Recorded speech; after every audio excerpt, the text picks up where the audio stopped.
Olá, querido aluno, professor Marcel novamente, e bem-vindo à segunda parte da nossa aula 5, em que nós estamos discutindo a teoria da produção. Na primeira parte, nós verificamos o quê? Os conceitos de teoria da firma, a eficiência econômica e tecnológica e também um pouco sobre a função de produção, que depende aí dos fatores de produção, mão de obra, terras e capital. Quando falamos de capital, estamos falando das máquinas e equipamentos da empresa. Nessa segunda parte, nós vamos buscar entender os diversos conceitos de produtividade no curto prazo. Nós vamos entender o que caracteriza esse curto prazo, bem como a lei de rendimentos decrescentes do fator. Primeiro ponto que nós vamos discutir aqui. Vamos fazer algumas distinções aqui entre produtos, entre fatores de produção fixos e variáveis e os prazos curtos e longos.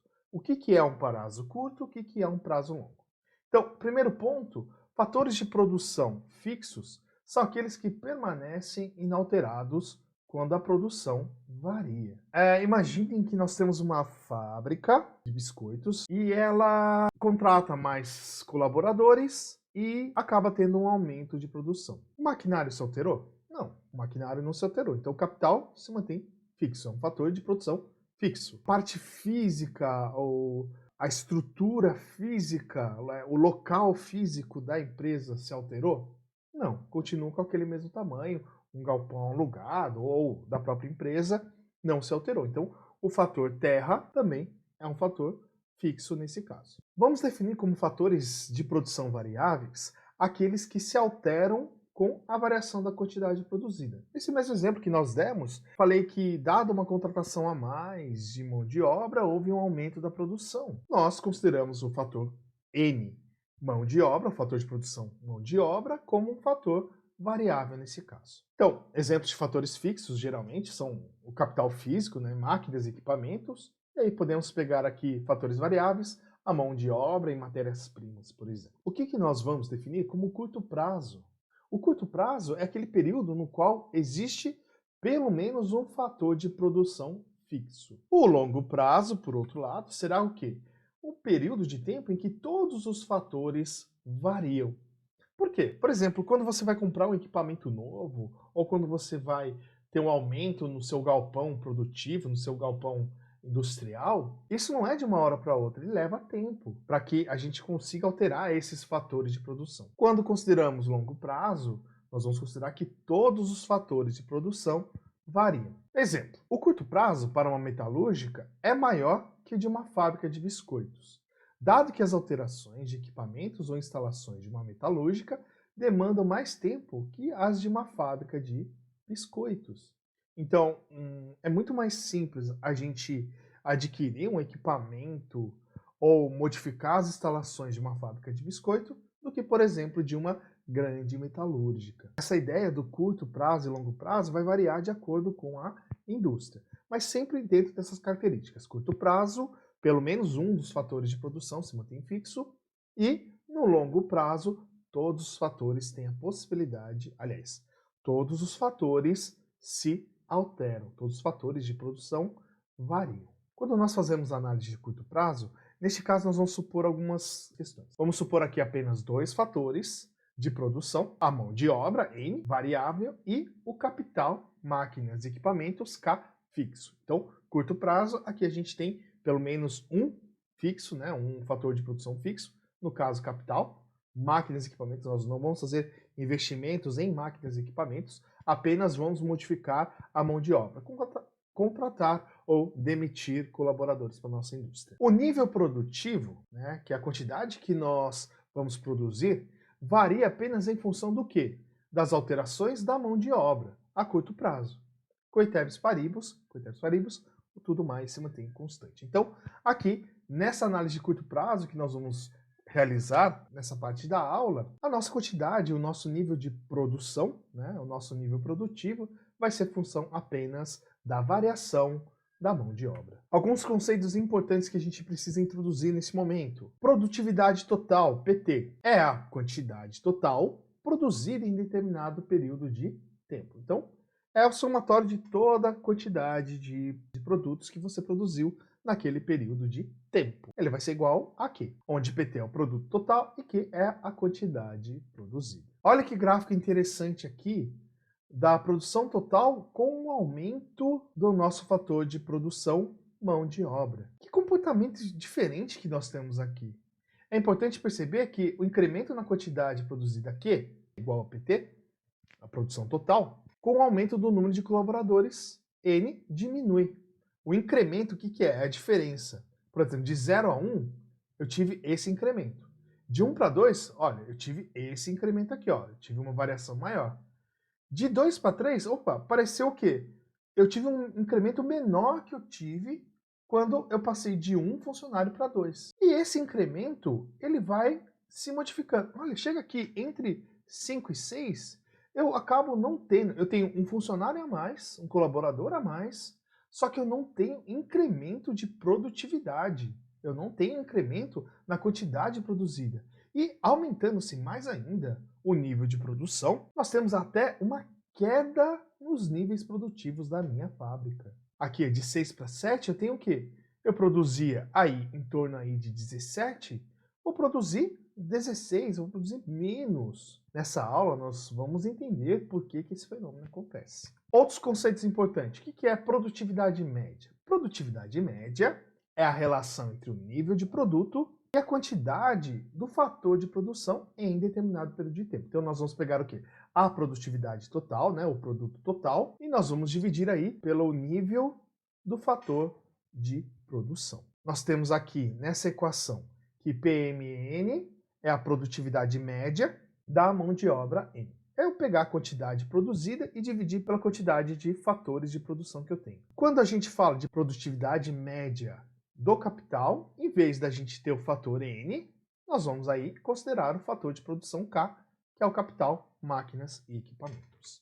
O que é essa tal de produtividade marginal? Ela é a razão entre a variação na quantidade produzida e a variação de um fator de produção. O que ela vai medir? Por exemplo, naquele gráfico que nós vimos, quando a gente aumenta de 1 para 2, a gente tem um grande incremento na produção, né? Na produtividade total, no produto total da nossa empresa. Mas quando nós passamos de 6 para 7, a gente tem um decréscimo dos níveis produtivos. Eu vou ter aí uma produtividade marginal negativa.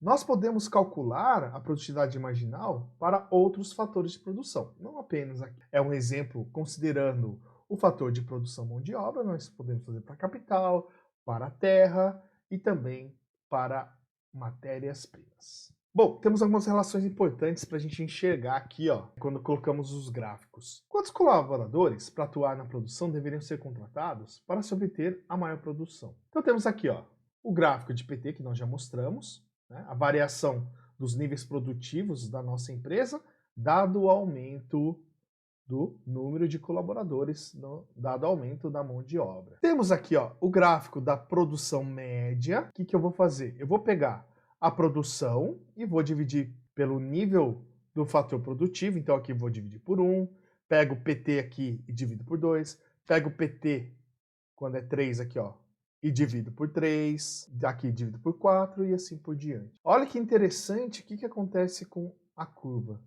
da produção, da produtividade média da mão de obra. Nós temos o quê? Que essa produtividade média vai caindo. Então, quando eu tenho um funcionário, em média, ele vai produzir 3 biscoitos. Quando eu tenho 2 funcionários, cada um vai produzir 4 biscoitos por hora. Os 2 juntos vão produzir um total de 8. Quando eu tenho 3, a produtividade média por funcionário, por mão de obra, não aumentou. Olha lá, continua sendo os mesmos 4.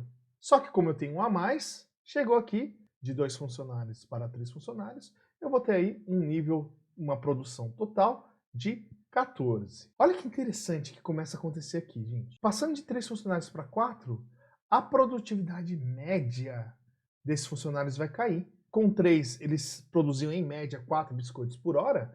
Em 4, eles estão produzindo aqui menos biscoitos por hora. E a gente vai ver essa tendência aqui com aumento no número de colaboradores. Olha que interessante, aqui de 6 para 7, a gente tem uma grande queda na produção média por mão de obra. Na produção média do fator mão de obra. Em relação aqui à produção marginal, Quando eu pulo de 1 para 2, eu tenho um ganho do quê? Eu vou ter um ganho aqui, de 1 para 2, de 3 para 5. Quando eu pulo de 2 para 3, essa produção marginal ela cai aqui para 4. Mas ainda, essa produtividade marginal ela é positiva, ou seja, eu ainda tive um incremento na minha produtividade total. Enquanto esse PM, que é a produtividade marginal, for positiva, eu ainda tenho incrementos da minha produção. Eu produzo cada vez mais. Só que cada colaborador vai produzir menos em média. Quando eu chego nesse ponto aqui, o que eu tenho? De 6 colaboradores, que é esse ponto aqui, para 7 colaboradores, aliás, de 5 para 6, eu não tenho incremento de produtividade total. Porque, ó, pular de 5 para 6, a minha produtividade marginal, né, o aumento que eu vou ter de produção, dado esse aumento do número de funcionários, é zero. Não vou ter aumento de produção. Eu aumentei o número de funcionários, mas não tenho aumento de produção. De 6 para 7, eu vou ter um decréscimo.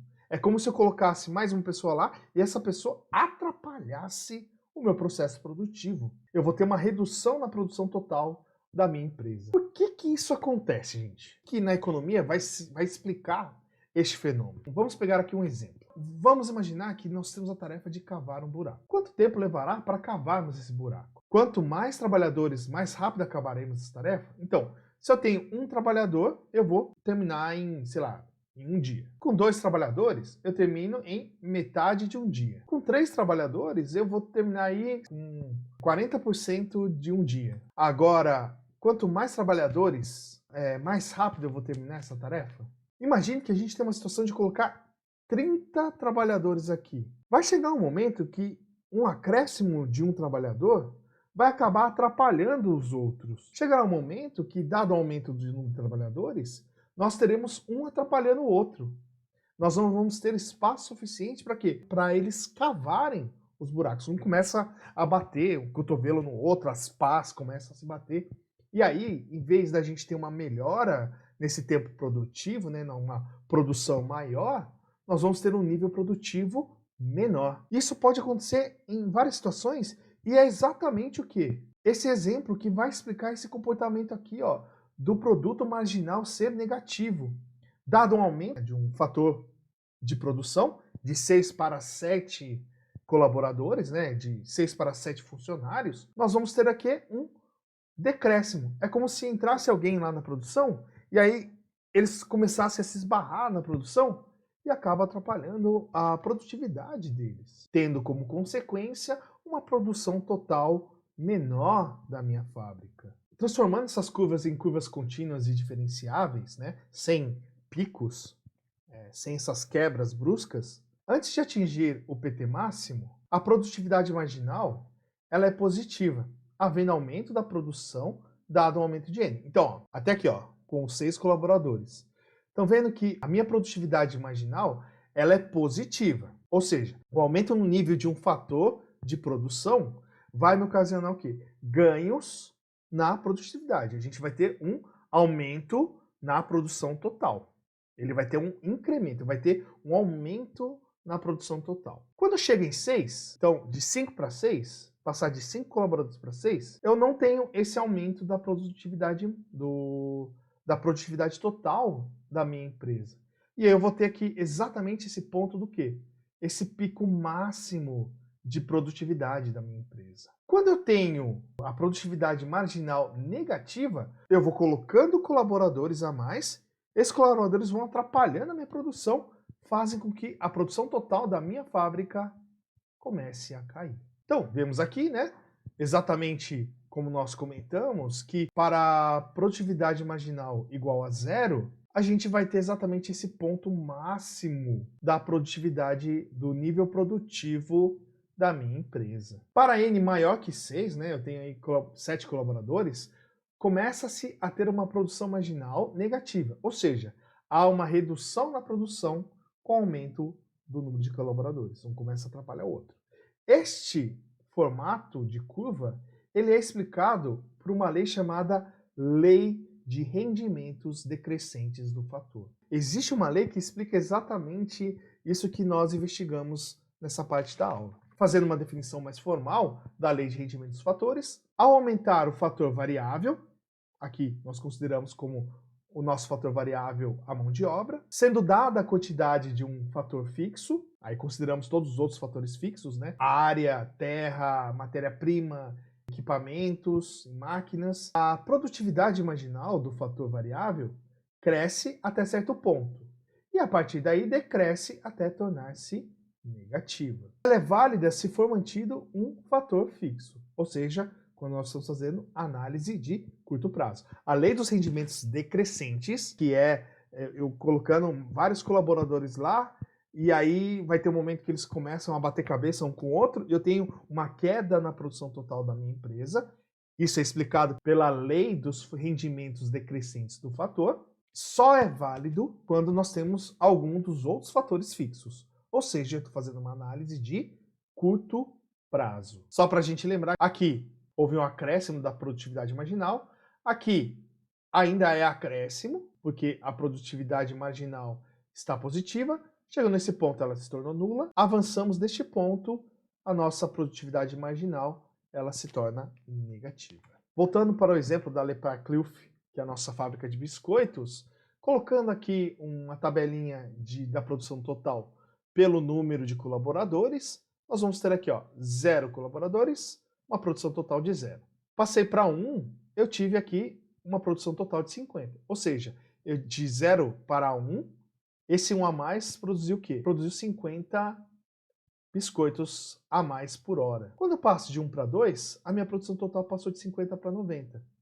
Eu tive um acréscimo ainda, com esse colaborador a mais, só que em vez dele produzir 50 biscoitos a mais por hora, esse colaborador extra vai produzir apenas 40 biscoitos a mais por hora. Quando eu passo de 2 para 3, eu passo de 90 para 120, esse incremento que eu vou ter com essa pessoa a mais vai ser de 30 biscoitos por hora. Quando eu passo de 3 para 4, aí o incremento vai ser de 20, e de 4 para 5 colaboradores, o meu incremento é apenas de 10. Nós vamos lá de 5 para 6, o meu incremento é 0. Ou seja, não tem um aumento da produção total da minha empresa. A nossa produção total aumenta se a produtividade marginal for positiva. Apesar dela ela estar aqui decrescente, a produtividade marginal está decrescente, mas ela é ainda positiva, ou seja, tem um incremento. A minha produtividade vai aumentando. Passou do 5, no 6 ela vira 0, depois do 6 ela vira negativa. E aí a minha curva de produção total vai começar a cair. Tudo isso explicado pelo quê? Pela lei dos rendimentos decrescentes do fator. Ela é uma lei muito importante em economia. Bom, com o aumento do número de trabalhadores, eles passam a ter que compartilhar equipamentos e trabalhar com uma lotação cada vez maior. Quanto mais trabalhadores são contratados, cada trabalhador adicional contribui menos para a produção de biscoito. Então imagina, se tem uma linha de produção, eles começam a se acotovelar na linha de produção, ou compartilhar a mesma batedeira, mesmos equipamentos, e nós acabamos tendo uma diminuição da eficiência produtiva do ponto de vista econômico, porque contratamos um colaborador a mais e não tivemos aí o aumento da produção total da nossa empresa. Bom, aluno, esse aqui é o final da parte 2 da nossa aula 5. Vai lá, bate uma água no rosto, toma uma água, depois volta para assistir a nossa parte 3 da aula sobre teoria de produção. Um abraço e até daqui a pouco. Tchau, tchau!